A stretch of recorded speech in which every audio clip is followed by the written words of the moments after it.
semiconductors? When I first got into semiconductors, we were doing single transistors. And almost immediately I heard about some nut who turned out to be a genius who was going to try to do matched transistors. So he's going to try to do two transistors on a single chip that were matched. The thing is, he succeeded. So then Robert Noyce and Jack Kilby jointly were credited with coming up with the first integrated circuits. Of course, they'd been working on it before I knew about it. And all of a sudden, we were doing integrated circuits. And, we got up to, maybe 10 or 12 gates for a while. And then the first thing you knew, we were doing 100 gates. And then we were doing one day doing a breathtaking 1,000 gates. And then suddenly we were doing 100,000 gates. And it just kept on and kept on. And now, they talk about how many million gates they can do on a chip. And, and no end in sight for all this continuing on. But at each point in time, it was breathtaking for just a little while, and then it was sort of old hat, And I know we got into big arguments, huge arguments, about whether the entire world would ever have 8 billion bits of RAM, or, random access memory. And that's the whole world, because it just seemed inconceivable to some of these people that you could have that much memory. I was very strongly in the camp that yes, we would have that and much more, but most people were much more common sense and had their feet more firmly planted on the ground, and so I was kind of written off as being a little bit of a nut. And they all agreed that maybe they'd get up to 10 billion bytes on a worldwide, not on a chip, but worldwide. But certainly that's about as far as they'd ever go. And I was saying, oh no, we'll go much further than that. I even made the statement one time, you may see a time when a single person has 10 billion bits or more available for their personal use. And, that really caused great merriment. Now, of course, a terabyte is no big deal for a single person. But each time it was absolutely breathtaking and exciting and wonderful for a very short time. And then it was just kind of old hat, we went on to the next thing, nothing special about it. And we also got into huge arguments about whether transistors would ever be able to replace bottles, tubes. We were doing our really precision work with tubes, and transistors were used to do less precise work. And I was of the opinion that eventually transistors would come up to the job, but people kept pointing out that tubes could handle thousands of volts and high currents and work in harsh environments, and the transistors that day didn't meet any of those requirements. I kept saying I thought we could, but I thought they would eventually, but I wasn't sure myself. But of course that happened. And as I say, when it started happening, it was just incredible. But at the same time, a day or two later, it was just, yeah, that's the way it is. But I know some of the older guys that spent all their lives on tubes, or their entire careers around tubes, were just heartbroken. As far as they were concerned, you could never replace the good old bottles. They were the ultimate in precision electronics. And I felt sorry for them, but it very quickly became clear that they were sort of like, I'm not going to drive an automobile. I got a horse. That's good enough, and which pretty much describes it. I think some of them, one of them I know for sure, retired, and he retired several years before he intended to, because he just could not stand the idea that he might have to design with transistors. And real men designed with tubes, and he had no question about that. There was no question about that in his mind at all. And I could sympathize with him, but didn't see it that way. Uh, and he kept on going that way, and then of course we came across quantum electronics. Now, of course, Einstein had proposed that, but I didn't know that. I had no idea what a quantum was. And then, of course, Bell had proposed a method of proving that there either was such a thing as quantum electronics or there was not. And I think 1954, I won't swear to that. I didn't know that either. Of course, I'd gotten into semiconductors after that. I didn't know about Bell.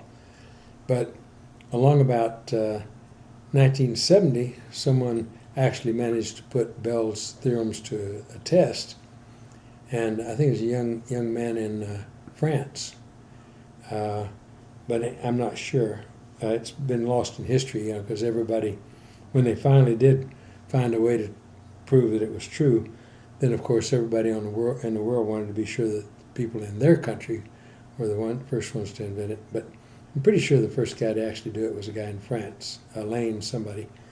Anyway, I read his article, and this was in the 1970s sometime, and I didn't believe it. To me this is all gobbledygook, but then after thinking about it a couple of months and reviewing what this Frenchman had done and everything, I began to think, well, maybe it's true. So then I got a book on the subject, Brian Greene, and read that book and became a believer. And so then I got so involved that I started looking into it myself, and I came up with a much simpler way of proving or disproving that than the Bell theorem. Bell definitely was the first, and he has full credit for that. But I came up with a way that was much simpler where you could prove or disprove it. Then I found out that Brian Greene had come up with the same thing about a year, maybe 2 years, about a year and a half, I guess it was, before I did. So Brian Greene scooped me on that. But nobody paid much attention to either one of us because they had the Bell technique, and they could prove it that way. Although I have noticed that just recently people proving again and again and again that it's the real thing. This is one of those things where people want to flog that dead horse as long as they can. I have found that there are people who are, son of a gun, inventing exactly what Brian Greene invented, And of course they haven't read Brian Greene's book or anything like that, But, human nature. But I've noticed that lately the proofs have mostly been Brian Greene's test. And it's a fairly obvious test once it's shown to you, but it wasn't obvious until Brian Greene showed it to him. Although if he hadn't shown it to him when he did, a year and a half later, I would have shown it to him. But, he beat me out. There's no question about that. He got it well before I did. And so now we know that for sure that quantum mechanics works, although I say that for sure. There's a very few people that still say, no, it doesn't work. They also say Einstein's theory of relativity is wrong and all that. So I guess that'll continue until the doubters die. But we know now that quantum mechanics works, and we know pretty much how it works, and we know pretty much how, what we have to do to, to use it. We've even found that plants sometimes use it, although that was a real shocker.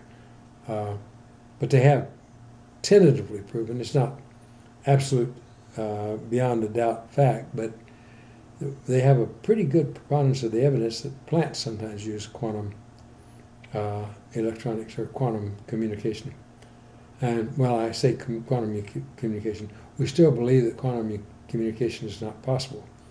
I say we still believe that.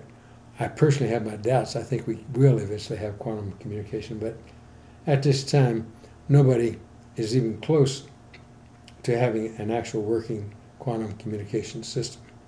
So the big emphasis now, of course, is on quantum computers, which I had doubts about before because it was hard for me to understand how you would sort through the data to find the right answers, because quantum computers put out every possible answer, and you have to sort through them to find the right one. But since then, I've found that there are people who have very clever ways of sorting through and finding the answer. So I think there's no question about it. We soon will have quantum computers, and they will be small at first, but they'll quickly get very, very large, and it'll be a very good thing. And that, and of course, superconductors. When they first came up with superconductors, I was horrified. I'd gone through school and we learned all about resistance and how resistance works, and you always have resistance. Everything has resistance. Now we've got something that's called a superconductor that doesn't have any resistance, and I had a problem with that for a while, but then I jumped on that bandwagon, and now superconductors are kind of common sense and kind of normal. Nothing wrong with that. Normal state of affairs. It's like that old saying, when you're below a certain age, things that come up are new and exciting and need to be accepted, and when you're a little older, they're new, but you're not sure that it's all that great a deal, and then when you're a little older than that, it's kind of silly, and you don't really believe that it's worth pursuing, and when you're older than that, you feel, no, this is stupid. And it all depends on just how old you are when it's introduced. And at the same time, I really think that what is to come is much more exciting than what we have now. I think that we're on the threshold of really beginning to learn some interesting things. So I'm definitely not part of the field that, going about as far as we can go. I think we've got a lot more to learn. So, but who knows?